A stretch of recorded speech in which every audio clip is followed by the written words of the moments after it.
গল্প। আমি পল ম্যাকডারমাট। এই মাত্র কিছুদিন হইল আমি মারা গিয়াছি, কিন্তু এখনো ভূত হইতে পারি নাই। ভূত হইবার পরীক্ষায় কৃতকার্য হইতে পারিলাম। জানিতে হইলে শুনিতে হইবে। মনে মনে সিদ্ধান্ত নিয়ে ফেলল বাবুয়া, গৃহত্যাগ করবে। পাকা সিদ্ধান্ত, নট নড়নচড়ন। অপমানের একটা সীমা পরিসীমা থাকে, কিন্তু একেবারে অপমানের আয়লা ঝড়। সেই ঝড়ে বিধ্বস্ত বাবুয়া। বাবা বলেছে বাইরে বেরোনো বন্ধ, টিভি দেখা বন্ধ, মামার বাড়ি যাওয়া বন্ধ, এমনকি ভালো মন্দ খাওয়াও বন্ধ। যে ছেলে বছর বছর ইংরেজিতে ফেল করে তার সুস্বাদু খাবার খাওয়ার নাকি কোনো রাইট নেই। নতুন ডায়েট চার্ট করে দিয়েছে বাবা।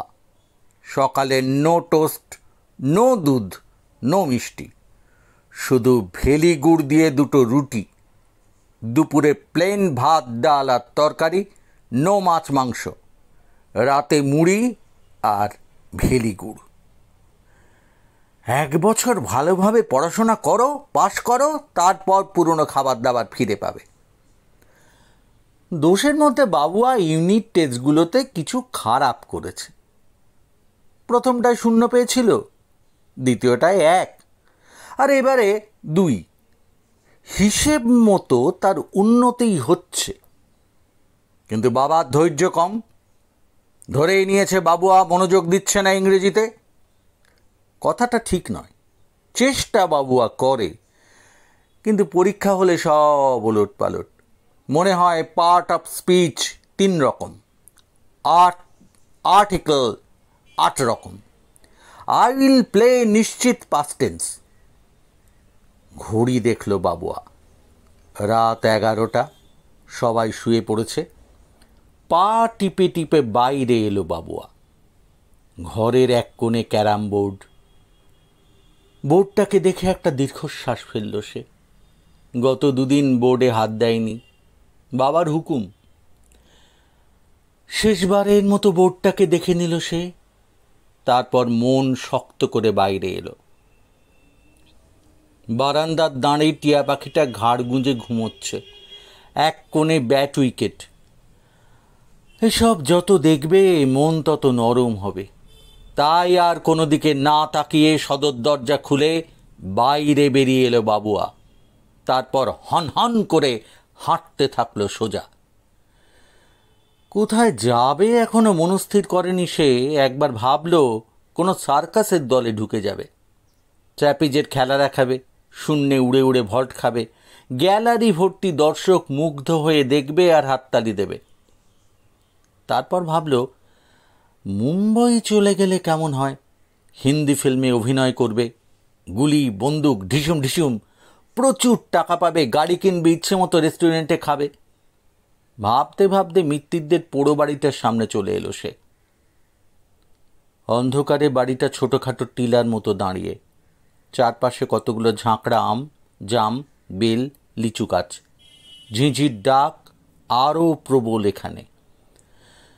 বাড়িটার খুব বদনাম, লোকজন রাতের বেলা এড়িয়ে চলে এই দিকটা। কিন্তু ইংরেজিকে ভয় পেলে কি হবে? ভূত প্রেতে একেবারে বিশ্বাস নেই বাবুয়ার। বন্ধুদের সঙ্গে বাজি রেখে ঘোর অমাবস্যায় সে একা একবার শ্মশানে গিয়েছিল। এখন মিত্তিরদের বাড়ির পাশ দিয়ে যাওয়ার সময় বাবুয়ার হঠাৎ মনে হলো একটা ঘরে কেউ যেন বিড়বিড় করে কিছু একটা বলছে। পকেট থেকে ছোট টর্চ বার করে ঘরের সামনে গেল সে। দূরে কোথায় একদল শেয়াল হুক্কা উয়া করে ডেকে উঠল। রাত চড়া একটা পাখি ক্যাঁ ক্যাঁ করে উঠল মাথার ওপর।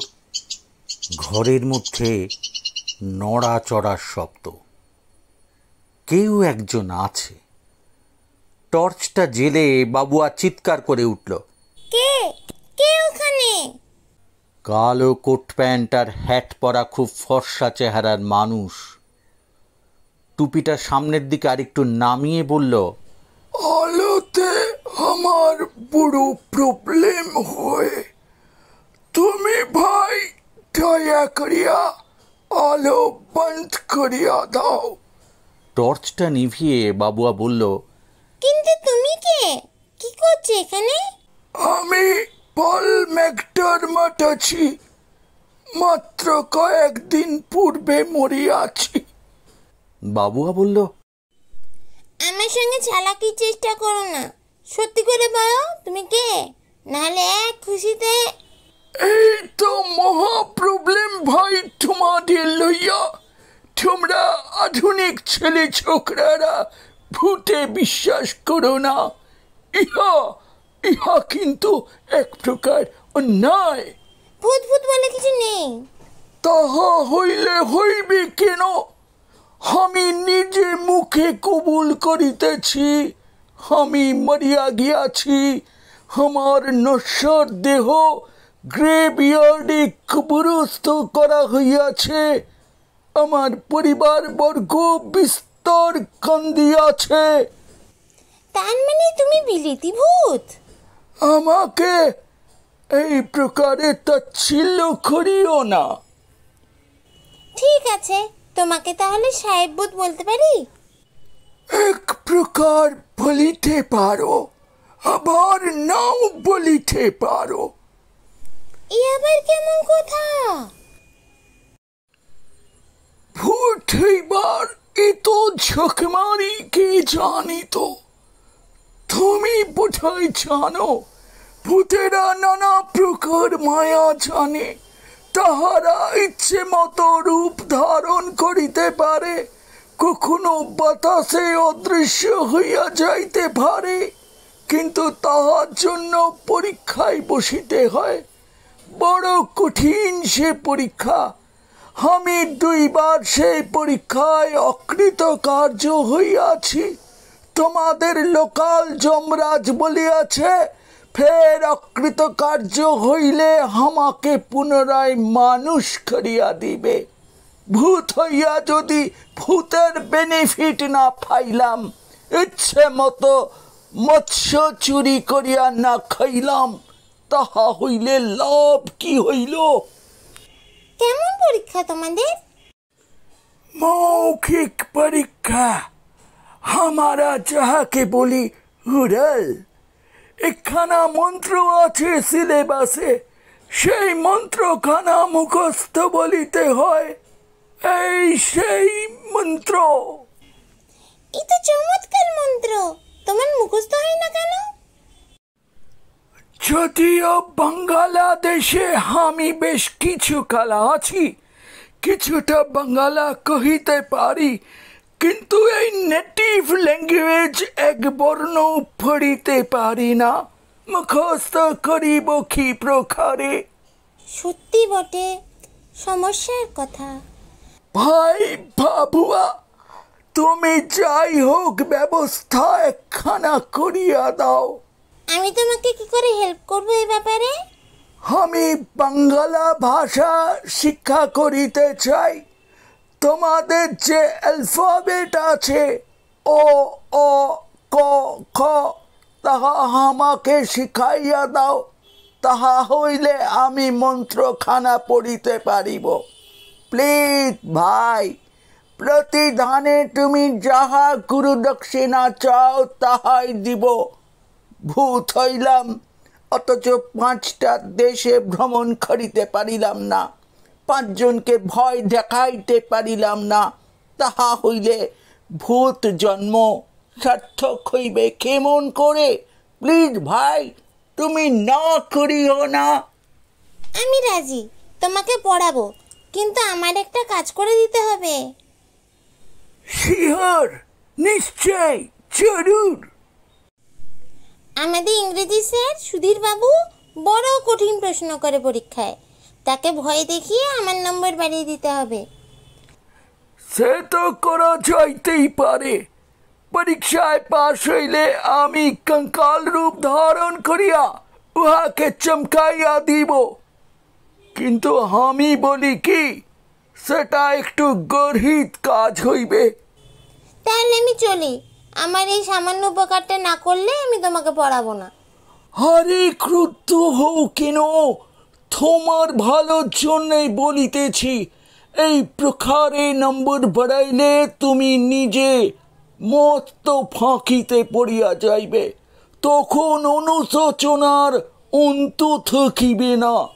তাই বলিতেছি, আমার অন্য একটা কৌশল আছে, সেইটাই করি আইসো। কি?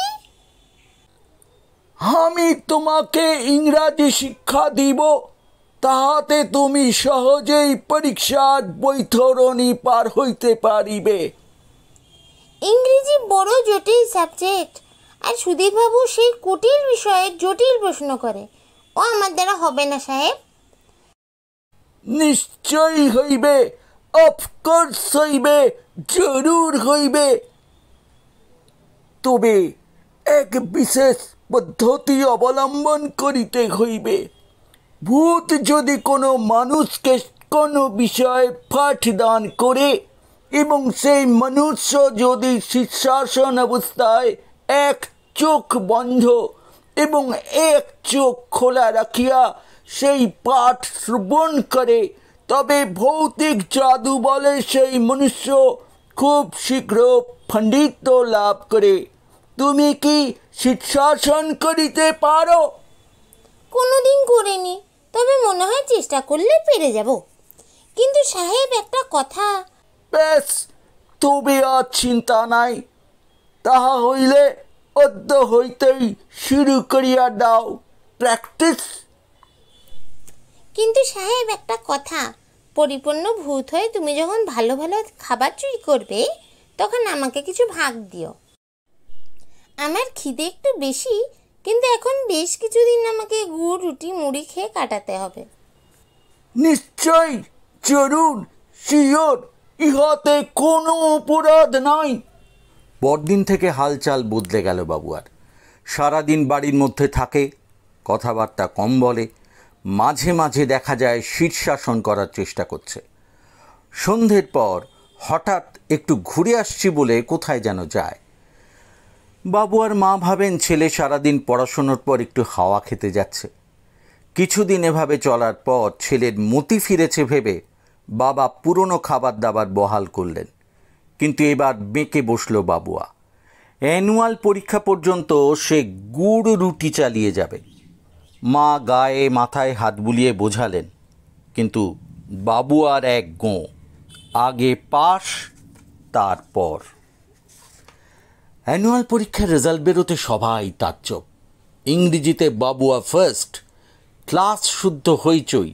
সুধীরবাবু পর্যন্ত বলে বসলেন, কি যে হচ্ছে বুঝছি না, মনে হচ্ছে এই দেশে শেষ পর্যন্ত ঘোর কলিকাল এসেই গেল।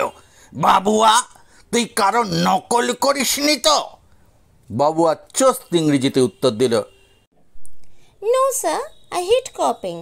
Instantly you may ask me any sort of question you like. সুধীরবাবু ঘাবড়ে গিয়ে বললেন, অল রাইট, ডোন্ট মাইন্ড। পরে ফিসফিস করে হেড স্যারকে বললেন, আমি ভালো বুঝছি না, ছেলেটাকে মনে হয় ভূতে টুতে ধরেছে।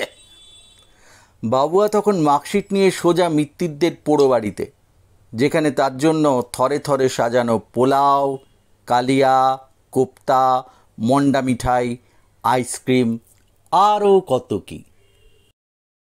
গল্পটি যদি ভালো লাগে তাহলে শেয়ার করিবেন, লাইক করিবেন আর সাবস্ক্রাইব করিবেন। কেমন?